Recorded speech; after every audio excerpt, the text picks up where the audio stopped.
আছেন? ভালো আছেন? তা কি আপনি নিজেরা বানান না নাকি কিনে আনেন? আমরা বানাইও কিনিও। ও এই যে মুড়ির পট গুলো এগুলো কত করে বেচেছেন? এটা 250, এটা 120। 250, 120 এগুলো চলে এখন।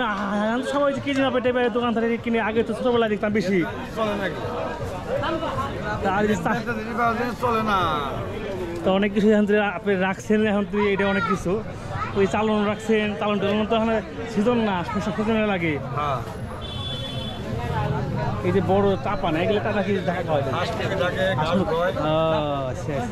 এই যে হাড় পাটে না কাকা, ধানটা নেই না।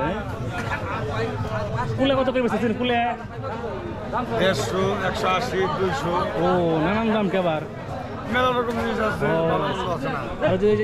ধান ধান না কিনে করে 150 টাকা চলা। ও চালন চালন। এই যে জাফরগঞ্জ হাটে আসলাম আজকে আমি। জাফরগঞ্জ হাটে দেখেছি অনেক মানে বেতের বাঁশের তো অনেক মানে যেগুলো বাড়িতে গৃহস্থ বাড়িতে লাগে আর কি, সেই সমস্ত জিনিসপত্র কিন্তু এখানে পাওয়া যায়। আর দাম মোটামুটি নাগালের মধ্যেই, এত দামও না। তো ভালো লাগতেছে দেখতে।